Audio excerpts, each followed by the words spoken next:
Welcome, dear wanderer of the night. Tonight, we invite you to leave behind the noise and the haste of the waking world. We embark on an ancient voyage across the wine-dark seas, guided by the slow-turning stars and the gentle hands of destiny. We shall follow the hero Aeneas, drifting from the fading embers of the past toward the promise of a new home. It is a tale not just of heroes, but of resilience. It is a story of the ocean's vast, rhythmic embrace, of the wind singing through the pines, and the quiet persistence of hope that endures through the long night. Before we set sail, let us find a sanctuary of rest. Find a comfortable space where your body can be fully supported. Let your shoulders drop, releasing the weight they have carried. Unclench your jaw. Let your eyes close softly. Feel the heaviness of the day fall away, like sand slipping through your fingers. Take a slow, deep breath in, filling your chest with calm, and release it gently, like a wave receding from the shore, pulling the tide back into the deep. Again, breathe in and breathe out. The winds are favorable. The water is calm. The story awaits. Book 1, The Ocean's Embrace. Long after the great towers of Troy had fallen into ash and memory, there lived a man named Aeneas. He was a man of quiet strength, not driven by the sudden flash of anger, nor by the hollow echo of pride. He was carried forward by fate, quietly, patiently, across seas that never seemed to rest. For 7 years, the wooden hulls of his ships had cut through the waves. The water hissed against the timber, a constant lullaby of travel. They had wandered the world, guided by promises whispered far beyond the horizon, by the gods who watched from the silent stars. They had lost their home, their high walls, and many faces they loved. Yet still they sailed on. They held close the sacred household gods, small statues of wood and stone, and the fragile hope of a land where peace might finally grow again, like a seed waiting for rain. At last, their ships turned toward Italy, the land foretold by destiny. The prows cut through the deep blue water, foam curling white and soft alongside them. But the heavens were not always calm. High above the clouds, where the air is thin and cold, the goddess Juno watched their course. The thought of their future greatness troubled her, a shadow across her mind. She feared what fate might build from their suffering. With a quiet fury, she went to Aeolus, keeper of the winds. At her request, the winds were unbound from their mountain caves. The sky darkened, turning the color of bruised iron. The sea rose, not in gentle swells, but in moving mountains of water. The ships were scattered like dry leaves in an autumn storm. Wood creaked and groaned under the strain. Rain lashed against the decks, washing away the salt spray. Aeneas stood upon his ship, soaked by the cold rain, lifting his eyes to the hidden stars, wishing for the solid earth of Troy. But the sea is the domain of Neptune. Deep beneath the chaotic waves, in the silence of the abyss, Neptune felt the waters rage without his command. Rising in calm authority, he surfaced. With a single motion of his will, he silenced the howling winds. The clouds broke apart, drifting away like smoke. The sun returned, painting the water in gold. Broken but alive, Aeneas and 7 surviving ships were carried gently toward an unknown shore in Africa. They drifted into a quiet bay, protected by high cliffs where trees grew thick and green, casting cool shadows over the water. The weary Trojans stepped onto the sand. They kindled a fire, the crackle of burning wood sounding like a welcome song. They dried their clothes and shared what little food remained, grateful simply for the stillness of the ground beneath their feet. Aeneas spoke to them then. His voice was steady, like a calm harbor. He hid his own sorrow behind words of hope. Endure, he said softly, looking at each of their tired faces. One day, Even these hardships will become a story told with peace. That night, far above the earth, Venus, mother of Aeneas, looked down. She went to Jupiter, king of the gods, and asked why her son must wander so far. Jupiter smiled gently, a smile that spanned the heavens. He reassured her that the future had not changed. Aeneas would reach Italy. From his line would rise kings, cities, and eventually Rome, an empire of order and law. The struggle would end. Comforted, Venus turned her gaze back to the earth. When the morning mist lifted, Aeneas walked into the nearby forest with his loyal friend Aeneas. The air smelled of pine and damp earth. Sunlight filtered through the leaves in dappled patterns. There, a huntress appeared, tall, calm, and shining with a presence that seemed to make the woods hold their breath. She told him of Carthage, a city rising nearby, ruled by Queen Dido. Only after she vanished into the light did Aeneas realize it was his mother, guiding him still. Wrapped in a gentle mist, invisible to all, Aeneas walked into Carthage. He saw the people building, stones being lifted, walls rising, the hum of a city coming to life. In the center stood a great temple. Inside, paintings depicted the sorrows of Troy. Aeneas wept silently, feeling less alone, knowing his history was remembered even here. Then, Queen Dido appeared. She was graceful, composed, a woman who had known her own exile. When the mist lifted and Aeneas stood revealed, he spoke with humility. Dido listened. Her heart, which had been closed by grief, began to open. She offered them shelter, food, and rest. As evening fell, lamps were lit in the great hall, casting a warm, golden glow. Music filled the air, soft and melodic. Aeneas reclined on a couch of purple cloth. The night deepened, and Queen Dido asked him softly, "Tell me your story. Tell me how Troy fell, and how you came to wander the world." And Aeneas, gazing into the quiet firelight, prepared to remember.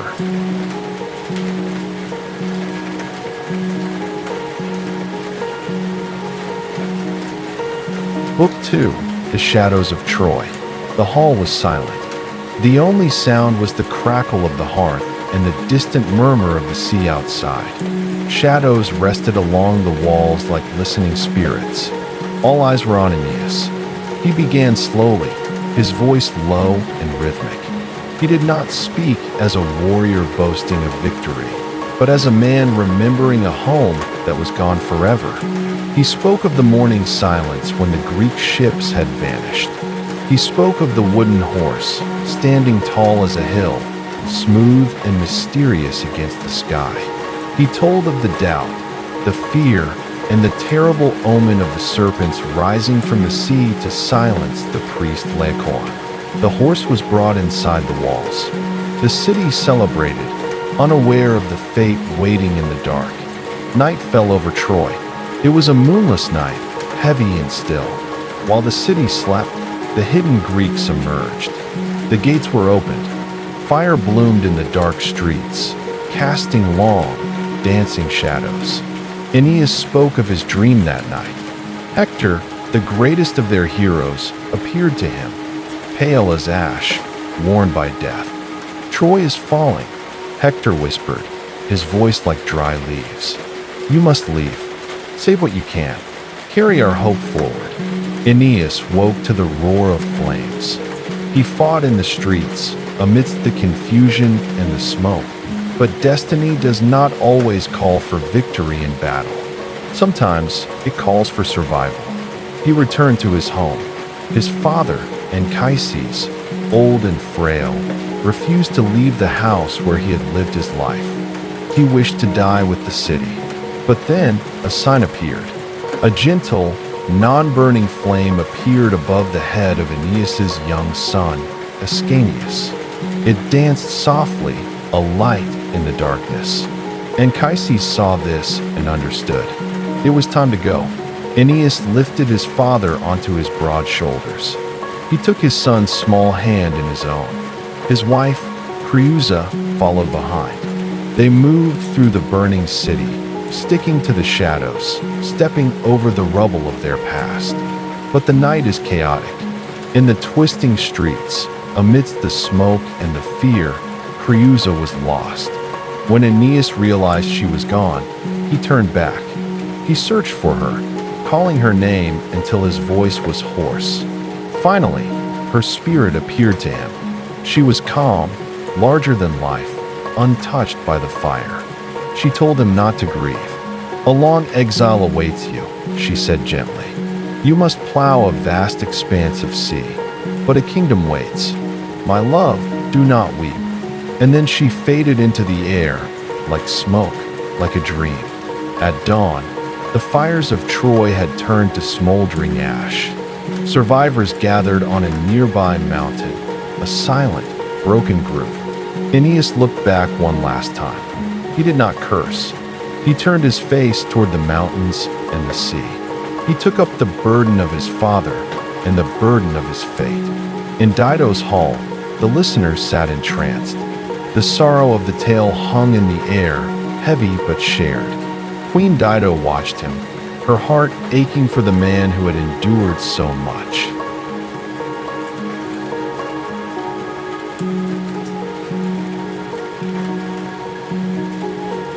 Book 3, The Long Voyage.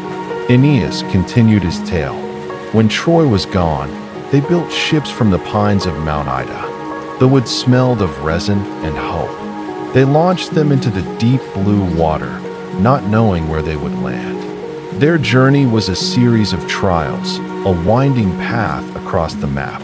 They landed first in Thrace, but the earth there bled when torn, a sign of old treachery. They sailed on. They reached Delos, the sacred island of Apollo. The air was bright and clear. They prayed for guidance. A voice from the temple rumbled, telling them to seek their ancient mother, the land of their ancestors. Thinking this meant Crete, they sailed there.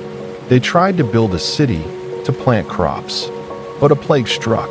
The heat was oppressive, the grass withered. It was not the place. In the quiet of the night, the household gods appeared to Aeneas in a vision. They spoke clearly. "Italy," they whispered. "Hesperia, that is the ancient home. That is where you must go." So they took to the sea again. The ocean is vast and indifferent. A storm rose, blotting out the day and the night. For 3 days, they saw no sun. For 3 nights, no stars. They drifted, wet and cold, at the mercy of the waves. They passed the Strophades, islands of birds with faces of women. They passed Ithaca, curbing their anger at the home of Ulysses. They reached Beuthrodum, a city that looked like a miniature Troy, built by other survivors. There, they met Andromache, Hector's widow, living in a sad peace, honoring the dead in a grove of trees. It was a place of memory, not of the future. Aeneas knew he could not stay. They sailed on, hugging the coast of Italy, but not yet landing. They passed the shadow of Mount Etna in Sicily. They heard the rumbling of the volcano, saw the fires glowing in the night sky. They rescued a ragged Greek sailor, abandoned there, and fled the heavy footsteps of the Cyclops coming down from the mountain, monstrous, blind, and stumbling. And it was in Sicily, in the quiet harbor of Drepanum, that tragedy struck quietly. Anchises, the father who had been Aeneas's guide and burden, breathed his last. He passed away gently, worn out by the storms and the years. "There," Aeneas said, his voice dropping to a whisper in the hall of Carthage, "I lost my father, the solace of every care. And from there, the winds drove me to your shore, O Queen." The tale ended. The fire in the hearth had burned down to glowing coals. Silence filled the room, a silence of respect and deep emotion.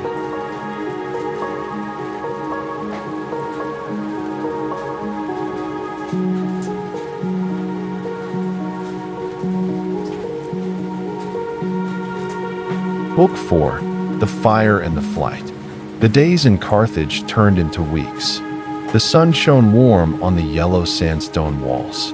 Queen Dido found herself restless. The image of Aeneas, his voice, his eyes, his endurance, stayed with her. She walked through her city, but her thoughts were elsewhere. She spoke to her sister, Anna. "I recognized the signs of an old flame," she confessed. She had vowed never to love again after her first husband died, but Aeneas had shaken that vow. Anna, wishing for her sister's happiness and the city's strength, encouraged her. Why fight a feeling that brings such joy?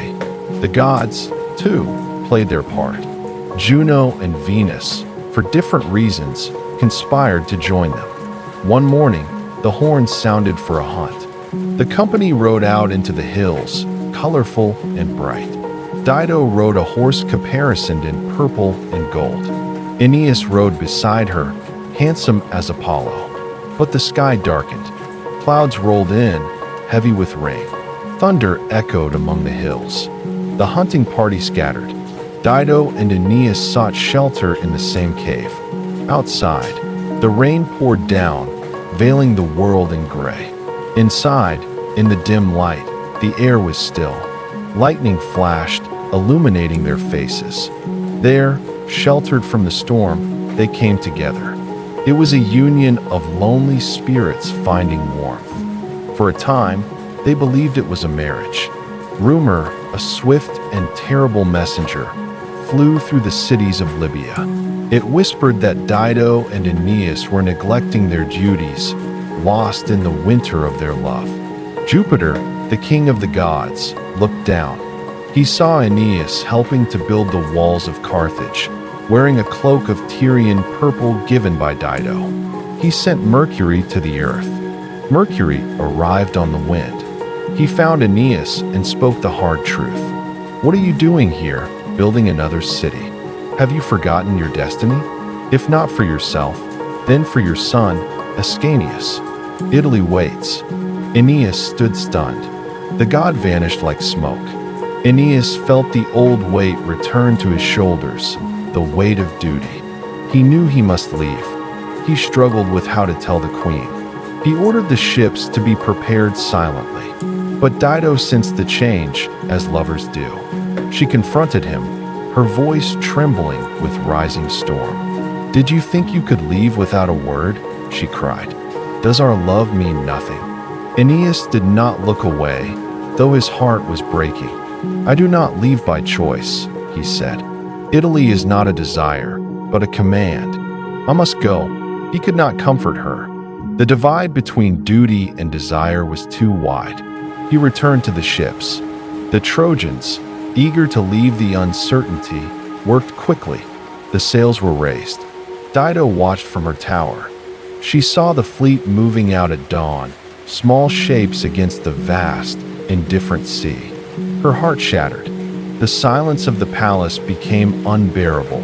She built a pyre in the courtyard, claiming it was a ritual to forget him. She placed his sword, his clothes, the bed they had shared upon it. And there, alone under the vast sky, she ended her grief. As Aeneas sailed away, he looked back. He saw a plume of smoke rising from the city walls. He did not know exactly what it meant, but his soul felt a deep, dark chill. The sea carried him on, relentless.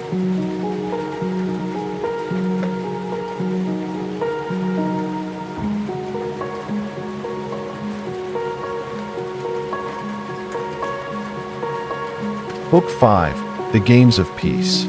The fleet returned to Sicily, guided by the wind.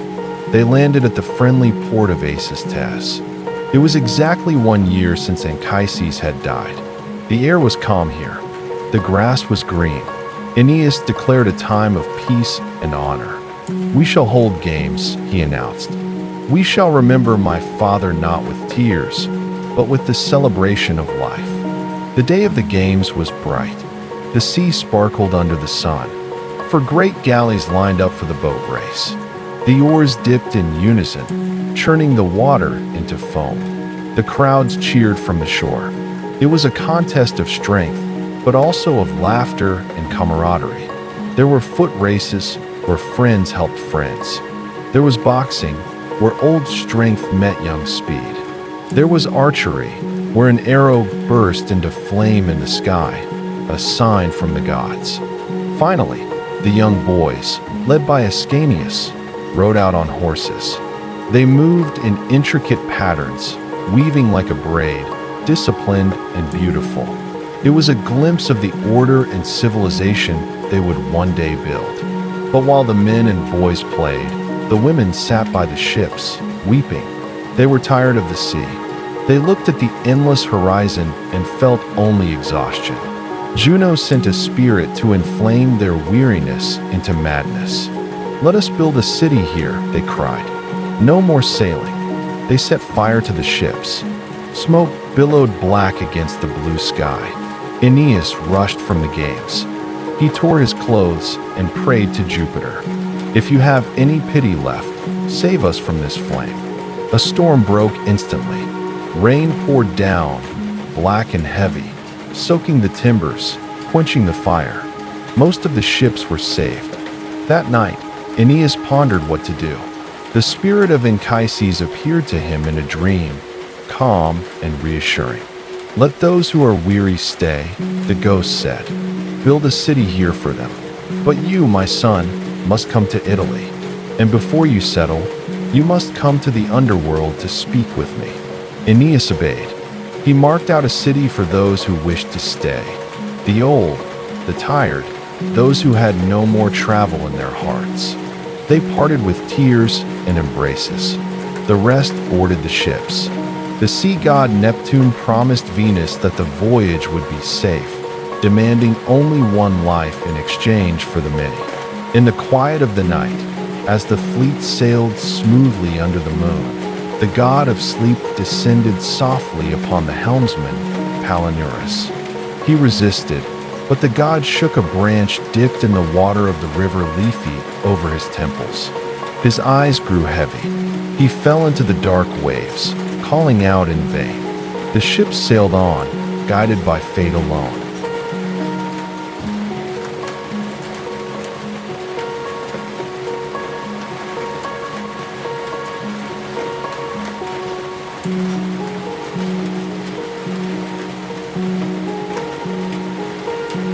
Book 6, The Golden Bough. The ships glided onto the shores of Cumae, in Italy. They had arrived. Aeneas sought the cave of the Sibyl, the ancient prophetess. Her temple was hewn into the side of a massive rock. The wind howled through 100 openings, carrying her voice. She told him that blood and war awaited him, but that he must not fear. She instructed him on how to enter the underworld to see his father. "In the deep forest," she said, "hides a bough with leaves and stem of gold. You must find it. If fate calls you, it will come easily to your hand." Aeneas entered the ancient forest. It was dark, the pine trees tall and imposing. He searched in vain until 2 doves, his mother's birds, flew ahead of him. He followed them to a dark tree where the gold shone through the shadows, flickering like fire. He broke the bough. It yielded willingly. With the Sibyl, he approached the entrance to the underworld. They passed into the gloom, walking through the desolate kingdom of shadows. They saw the personifications of human suffering, grief, disease, old age, and fear dwelling in the twilight. They reached the river Acheron, thick with mud. Charon, the ferryman, ragged and fiery-eyed, refused them at first. But when he saw the golden bough, he fell silent. He ferried them across the dark water. The boat groaned under Aeneas's living weight. They passed Cerberus, the 3-headed dog, who fell asleep after eating a drugged cake. They walked through the fields of mourning. Aeneas saw the shade of Dido. She wandered in the woods, the wound in her chest still fresh. "Dido," he whispered, weeping, "was I the cause of your death? I swear by the stars, I left your shore unwillingly." She stood like marble. She did not look at him. She turned away and fled into the shadowy grove, where her first husband waited to comfort her. Aeneas watched her go, his heart heavy with pity. They moved on. They passed the place of torment, hearing the groans of those punished for their crimes. Finally, they reached the Elysian fields. Here, the air was purple and luminous. Souls exercised on grassy lawns or sang in choirs. The atmosphere was one of eternal peace. Aeneas found Anchises deep in a green valley, surveying the souls who were waiting to be reborn. When Anchises saw his son coming across the grass, he stretched out both hands. Tears ran down his cheeks. "You have come at last," Anchises said. "Your piety has overcome the hard journey." They tried to embrace, but 3 times the ghost slipped through Aeneas's arms like a breeze, like a fleeting dream. Anchises then showed Aeneas the future. He pointed to a river where souls hovered like bees in a summer meadow. "These," he said, "are the future leaders of Rome." He pointed out the kings, the generals, the peacemakers. He showed him the greatness that would come from Aeneas's struggles. "Others may hammer bronze more softly," Anchises said, "or plead causes better, or map the stars. But you, Roman, remember to rule the nations with your power, to impose the way of peace, to spare the humble, and to tame the proud." Filled with purpose and awe, Aeneas left the underworld through the ivory gate of dreams. He returned to his ships, to the starlight, ready for the final chapter.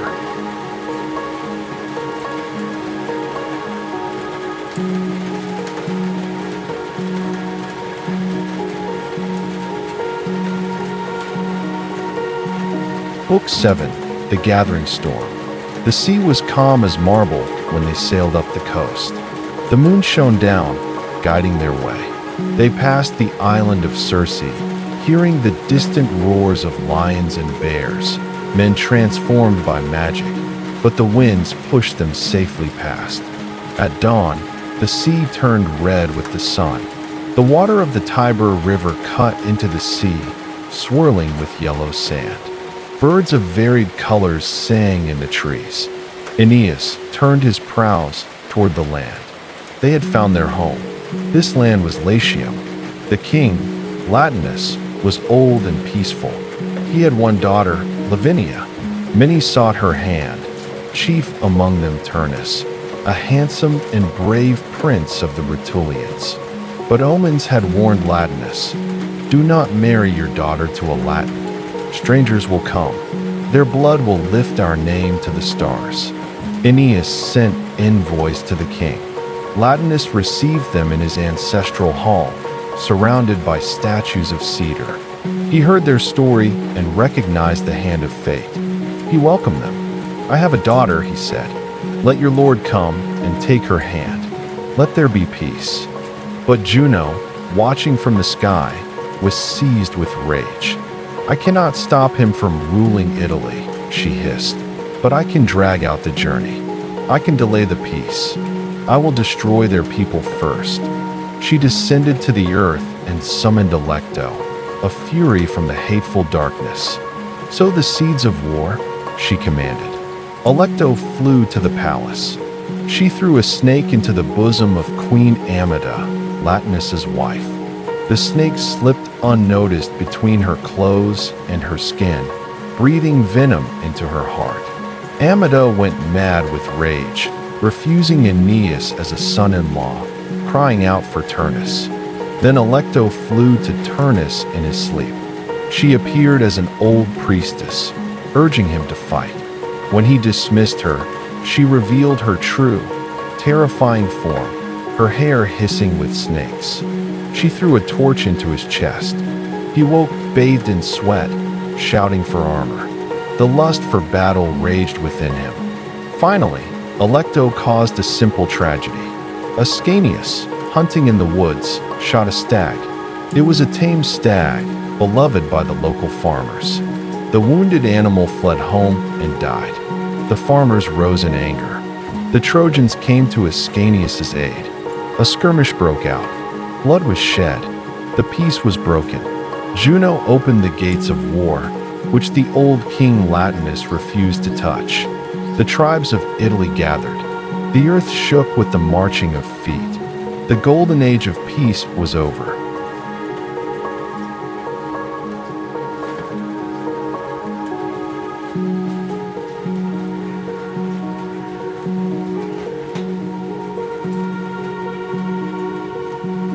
Book 8, The Shield of the Future.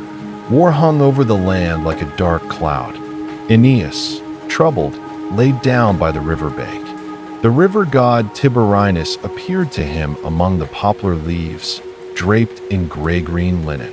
"Do not give up," the river whispered. "Go upstream. There you will find Evander, a king from Arcadia. He will help you." Aeneas woke and boarded 2 galleys. The river smoothed its waters, becoming still as a pond, so the oars could move without effort. They rowed through the day and night, under the shade of overhanging trees. They arrived at a humble settlement, the site that would one day be glorious Rome. Now, it was simple huts and cattle grazing in the forum. King Evander, poor but virtuous, welcomed Aeneas. He told him stories of the land, of Hercules killing the monster Cacus in the hills nearby. Evander offered his alliance. "I cannot give you many men," he said, "but I give you my son, Pallas. Teach him the ways of war. Let him return safe." Aeneas accepted the trust. Meanwhile, Venus visited Vulcan, her husband, in his forge beneath the volcano. She used all her charms to persuade him to make armor for her son. Vulcan agreed. The Cyclopes stopped their work on thunderbolts and turned to crafting a shield of 7 layers of bronze and gold. When Aeneas received the armor, he marveled at it. The shield was not just protection, it was a prophecy. On it, Vulcan had carved the future history of Rome. The she-wolf nursing the twins, the rape of the Sabines, the battles for liberty, and in the center, the great battle of Actium, the ships of Augustus defeating the East. Aeneas lifted the shield onto his shoulder. He did not know the events, but he rejoiced in their image. He carried the fame and fate of his descendants upon his back.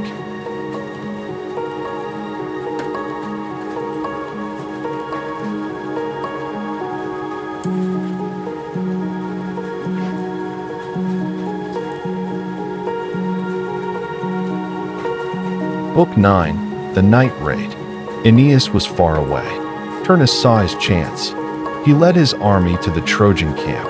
The Trojans, obeying Aeneas, stayed behind their walls. Turnus, frustrated like a wolf prowling around a sheepfold in the rain, tried to burn the ships. Again, the ships transformed into nymphs and swam away. Turnus was not shaken. "The sea is closed to them," he shouted. "We have the land." Night fell. The Rutulians drank and slept around their watchfires. Inside the Trojan camp, Nisus and Euryalus, 2 inseparable friends, stood guard. "My heart urges me to do something bold," Nisus whispered. "I want to break through the lines and find Aeneas." "I will go with you," Euryalus said. "Life is cheap if it buys honor." They left the camp. They found the enemy sleeping, drunk and unguarded. They moved through the shadows, silent as death. They killed many men in their sleep, a grim and bloody work. Euryalus, caught up in the moment, took a shining helmet as a prize.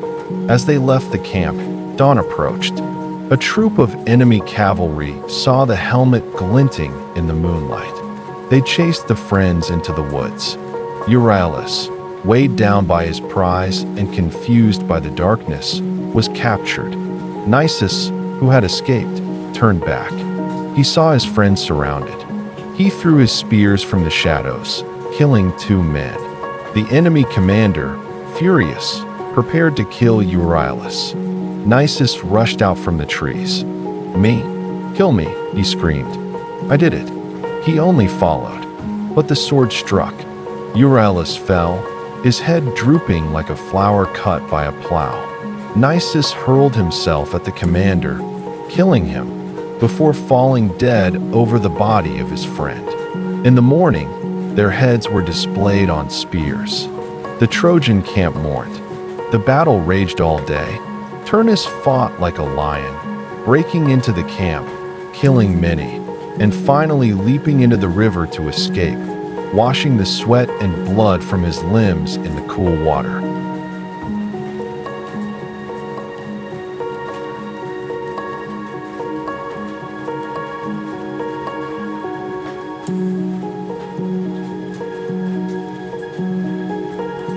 Book 10, The Return of the King. The next day, the sea was filled with ships. Aeneas returned. He had gathered the Etruscan army. He stood on the high stern of his ship, holding up his golden shield. The Trojans on the walls shouted with joy. Turnus did not wait. He attacked the landing party. The beach became a place of slaughter. Aeneas fought with a cold fury, cutting down men to make room for his troops. But on the other side of the battle, Pallas, the young son of Evander, fought bravely. He rallied his men. He killed many. But then he met Turnus. Turnus was too strong, too experienced. He mocked the boy. He threw his spear, and Pallas fell. Turnus stood over the body. He did not take the armor, only the heavy sword belt engraved with a tragic story. "Tell Evander," Turnus shouted, "that I send him back the palace he deserves." News reached Aeneas. The grief hit him like a physical blow. He became a force of nature.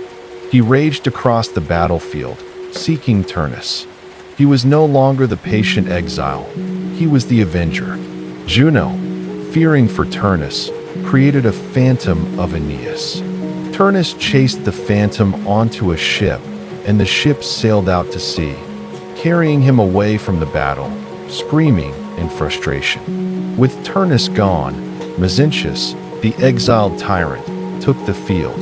He fought like a cliff resisting the waves. But Aeneas met him. He wounded Mezentius. Lausus, Mezentius' son, rushed in to save his father. Aeneas warned him, "Why do you rush to death? Your love for your father betrays you." But the boy would not move. Aeneas struck him down. When Aeneas saw the dying face of the boy, so like his own son, his rage vanished. He groaned in pity. He lifted the boy from the ground. "Poor boy," he said, "at least you died by the hand of great Aeneas." Mezentius, watching from afar, saw his son dead. He mounted his horse, though his wound was grievous. He rode back to Aeneas, calling his name. "You took my son," he said. "Now take me." He fought bravely, but Aeneas killed the horse, pinning the king. Mezentius offered his throat to the sword. "I ask no mercy," he said. "Just let me be buried with my son." And he accepted the steel.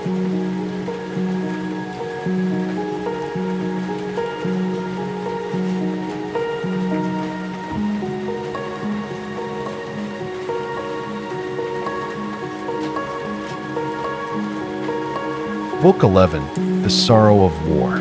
The sun rose on a field of death. Aeneas set up a trophy, a tree trunk dressed in Mezentius' armor. But there was no joy in it. He prepared Pallas's body. He wrapped the boy in robes woven with gold and purple, made by Dido's own hands long ago. He sent the body back to Evander with 1,000 men. Evander received his dead son. He did not blame Aeneas. He only asked for one thing. "You owe Turnus' life to me and to Pallas." A truce was called for 12 days. The hills echoed with the sound of axes and the falling of trees for the pyres. Smoke darkened the sky. Men on both sides wandered the fields, identifying their dead, weeping together. The hatred of war seemed small compared to the vastness of grief. In the Latin city, the people murmured against Turnus. "Why should we die for his marriage?" they asked. But Turnus was defiant, and a new ally arrived. Camilla, the warrior maiden of the Volscians. She was swift as the wind, able to run over wheat without bending the stalks. She led her cavalry to support the Latins. The battle resumed. Camilla fought brilliantly, her axe and arrows flying. She seemed invincible, but a Trojan named Arun stalked her, waiting for his moment. When she was distracted by a glittering prize on a priest's armor, he threw his spear. It struck home. Camilla slid from her horse. "The mist covers my eyes," she whispered. She died, and with her, the Latin hope broke. The armies fled back to the city walls.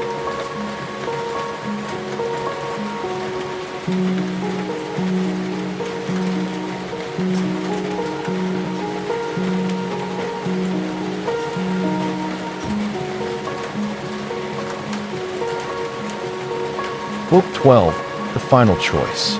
The end had come. Turnus saw the eyes of the Latins upon him. He saw he had no choice. "I will fight Aeneas," he declared. "Alone. The war ends today." The armies gathered on a plain outside the city. They grounded their spears. They stood as spectators. Aeneas and Turnus stepped forward. Aeneas vowed that if he lost, the Trojans would leave forever.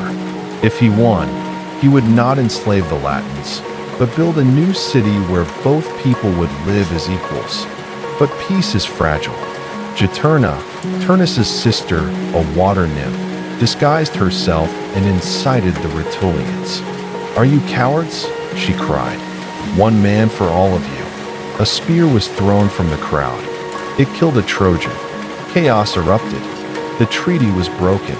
Aeneas, bareheaded, shouted for peace, but an arrow struck him in the leg. He was forced to retreat.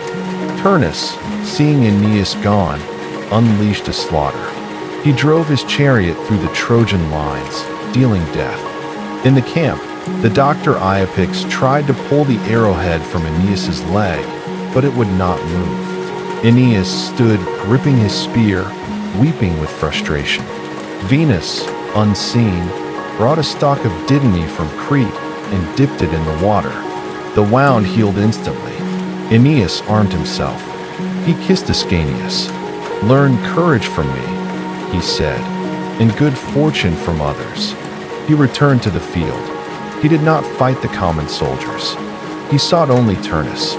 But Juturna took the place of Turnus's charioteer and drove him erratic paths, keeping him away from Aeneas. Aeneas stopped chasing. He looked at the city of Latium, lying peaceful in the sun. He ordered his men to bring fire. "I will destroy the nest," he said. Queen Amida, seeing the Trojans attacking the walls and thinking Turnus was dead, hanged herself in despair. The city was in panic. Turnus heard the cries from the city. He stopped his chariot. "No more," he said to his sister. "I saw the city burning. I will not die a coward." He leaped from his chariot and ran to the walls. "Stop," he shouted to his men. "The fight is mine." Aeneas turned from the walls. The two heroes rushed at each other like thunderbolts meeting. They fought. The earth trembled. Turnus's sword, which belonged to his charioteer and was not his own, shattered against Aeneas's divine armor. Turnus fled. Aeneas pursued, though his healed leg slowed him. They ran 5 times around the circle. Finally, Turnus stopped.